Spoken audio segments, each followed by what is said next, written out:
ሰርቼ ይበላለሁ።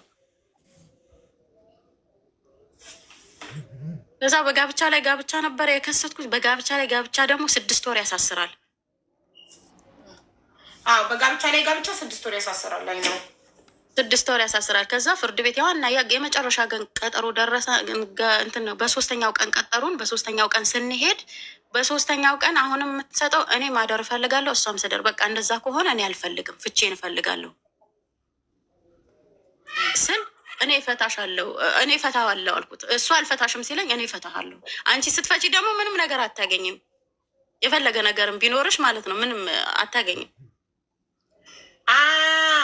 አንቺ ስትሆኚ ፍቺ ጠያቂ ንብረት አትካፈይም ነው? አትካፈይም ማለት እንደዚህ ትልልቅ ንብረት አትካፈያለሽ። ፀጉር ቤት ነበር እቃውን ሽጠሽ በልተሻል። በሸቃውን ሽጨዋለሁ ማለት በቃ ምንም ነገር እንትን እንዳይል በቃ እሷ ከፈታችኝ ትፍታኝ ነው። አሁን የእነሱ አዝማማ ገብቶሻል። እኔ እፈልገዋለሁ፣ ያቺ ትፈልጓለች። እኔ ከፈታሁት ደግሞ እሱ ምንም ነገር አይጠየቅም፣ ምንም ነገር የለውም፣ መጠየቅም አልችልም። እኔ ለምሳሌ ልንገርሽና ማለት ነው እኮ ሲጀመር ሰውየው ድሃ ነው። ፀጉር ቤት ነበረው እቃውን ሽጠሽ በልተሻል። ምን አለው ብጠይቂ እንኳን ምን አለው የሚያካፍልሽ? ምን ብጠይቀው ምናምን ራሱ ምንም የለውም። ምናልባት ነው እኮ እነሱ ማለት ነው ምናልባት ብለው ነው እንጂ እሷ እኔ እፈልገዋለሁ ነው፣ እኔ አልፈልግም ነው። እሱ እፈልጋታለሁ፣ አስተዳድራታለሁ፣ 2 ቤት ነው የሚለው። እኔ ደግሞ እፈታሃለሁ አልኩት። እኔ ፍቺ ፈጸምኩኝ። ኦኬ እሺ። ከዛ ይታሰር ምናምን አሉኝ። ይታሰር እኔ አልኩኝ እኔ ተሰድጄም ቢሆን ሌላ ቦታ ሄጄም ቢሆን ሰርቼ መብላት እችላለሁኝ። ልጄን እኔ ይዤ እናት የለኝ ለእናቴ አልሰጥም፣ አባት የለኝ ለአባቴ አልሰጥም። ልጄ ከማን ጋር ነው የምተወው? እሱ ከታሰረ ብዬ እኔ ለምን ይታሰራል? የመፍታት መብቱ ነው እኮ። ፍቺ መፈጸም እኮ አያሳስርም። ማሪ እኔ ደግሞ በጋብቻ ጠይቄዋለሁ፣ አሊፈረድበት ነው። በጋብቻ ላይ ጋብቻ ያሳስራል፣ እሱ ያሳስራል። እንደገና ደግሞ አቡዬ ቤት ውስጥ ስታስሪ እና ሸሪያ ፍርድ ቤት ሄደች ስታስሪ አንድ አይደለም ህጉ። ሸሪያ ፍርድ ቤት ግን ካሰርሽ ክስ ብትከሲ የራሱ ውድቅ ነው። ቤት ውስጥ ነው ያሰሩት ንካ። እነሱ ቤት ውስጥ ነው ያሰሩት። በሽምግልና ነበር። ዋና የሚያስጠየቀው እሱም ነው። ቤት ውስጥ ገባኝ። አሁን እነሱ ለምን ሸሪያ ፍርድ ቤት አልሄዱም? ለምንድን ቤት ውስጥ ያሰሩት? ቤት ውስጥ ነው ያሰሩት። ሸሪያ ፍርድ ቤት ከሆንማ እነሱ ከእሷ ጋር አሸሸ ገዳሜ ሲል እኔ ቀድሜ ከስሽ የለም እንዴት ነው የሚሄዱት?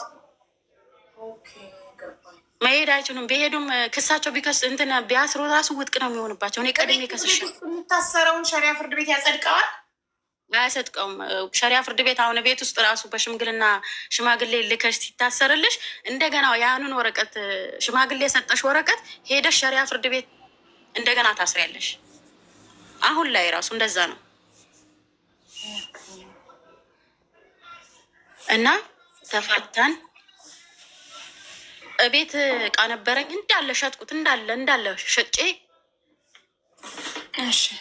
ከሄደ ወዲህ ልጁንም እስከምሸጥ እስከማስተካከል ፓስፖርት ምናምን እስከማወጣ እቃውን ሸጥኩኝ። ፓስፖርቴን አወጣውኝ። ሁሉ ነገር ያልነበረው ነበር። ሁሉ ነገር ሽጬ ፓስፖርት አወጣውኝ። ከዛ ልጄ እስከዛ ግን ከኔ ጋ ነው ልጄ ማለት ነው።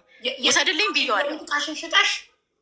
አዎ የቤት ዕቃሽን ሽጠሽ እንትን አለች። የቤት ዕቃዬን ሸጥኩኝ። አዎ ኦኬ። የቤት ዕቃሽን ሽጠሽ ፓስፖርት አወጣሽ? አዎ የቤት ዕቃዬን ሸጥኩኝ። ፓስፖርቴን አወጣ ጊዜ 300 ብር ነበር ቀመር 300 ብር ላይ እኔ አቡዬ በዛን ሰዓት 300 ብር ታይና 1 ብር የለኝም እጄ ላይ። ልጅ ይዤ ያለው የልጅ እናት ነኝ። የቀን ስራ እንኳን ሰርቼ እንዳልገባ ከየት አመጣለሁ? ከዛ ፓስፖርቴን አወጣሁኝ። ፓስፖርቴን አውጥቼ ፕሮሰስ ጀመርኩኝ። ፕሮሰስ ጀመሬ። ቪዛዬ ልክ ሲመጣ ልጅህን ውሰድ፣ በቃ ማሳደግ የምትችል ከሆነ እኔ የአንተ ማሳሰርን የተውኩት ልጄን እንድታሳድግ ነው። እኔ አሳድገዋለሁ አለች ቶሎ ብላ ማለት ነው። እኔ አሳድገዋለሁ ስትል እኔ ለአንቺ አልሰጥሽም ለእናቱ ነው የምሰጣት። ሀያትየው ጋር አይደል ለባልሽ እናት? አዎ ለቀን ቀድሞ ባልሽ ነው የምንለው ወይም ለልጅሽ አባት፣ ምክንያቱም ኦልሬዲ ተፋታችኋል። ስለዚህ ለባልሽ እኔ ለሀያትየው ነው የምሰጠው። ለአንቺ ለምን እሰጥሻለሁ? ለእሷ ለምን እሷ ለአንተ አንተ ያለን ነገር 1 ዳቦ የሚሆን 2 ዳቦ የሚሆን እየገዛህ ወተትም ቢሆን ስጠው እንጂ እሷ ጋር አይሄድም አልኩኝ። እኔ እሷ ጋር አይሄድም እኔ ጋር ወስደዋለሁ ሲለኝ አንተ እሷ ጋር አትወስደውም። ለምን ትወስደዋለህ? እኔ ሀያትየው ጋር ነው እንዲሄድ የምፈልገው። አልፈልግም ያንቺን ብትበቀልብሽስ? አዎ እንትን ልትለው። ከዛ ሀያትየው ጋር ወስጄ ሰጠዋቸው። እኔ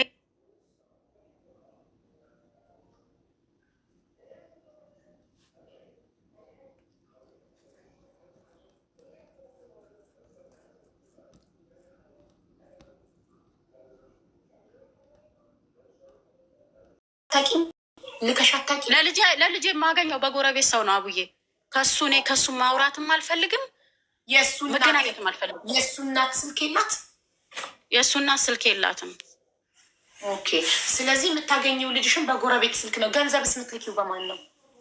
ገንዘብ ምልካው በእናትዮ አካውንት ነው። እሷ እያወጣች ምልካውም ደግሞ በ3 ወር አንዴ፣ በ4 ወር አንዴ፣ ብዙ አልክም። እሷ እያወጣች ልጅሽን ታበላልሻለች፣ ታጠጣልሻለች። አዎ ልጄን ታበላለች፣ ታጠጣለች። እሺ።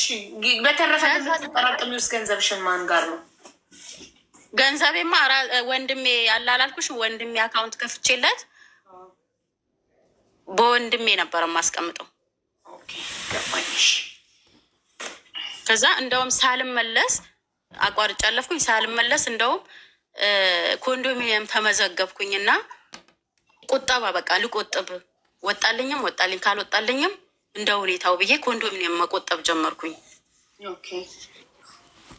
ከዛ የቀረው ደግሞ ወንድሜም ደግሞ የቀን ስራ ነበረ ስለሚሰራ ዲስትሮ ምናምን ነበረ የሚሰራው፣ ለእሱም ይረዳለውኝ አልፎ አልፎ ማለት ነው።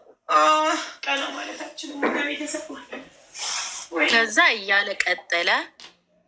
ሲሄድ አቡዬ ልጁን ደበቁብኝ፣ ማግኘት አልቻልኩኝም። ልጄን ደበቁብኝ፣ ወላሂ ተመካክረው ልጁን ደበቁብኝ።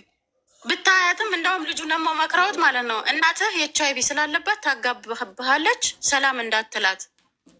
እንዴ ልጁ የነበረው እናትየው ጋር እንዴ? እናትየው ጋር ነው። እናትየውን ራሱ መከሯት። ወይኔ ጉድሽ! ልብስ ይዤ ሄጄ ልብስ ጫማ ምናምን ይዤለት ሄጄ እሱን ደበቁብኝ።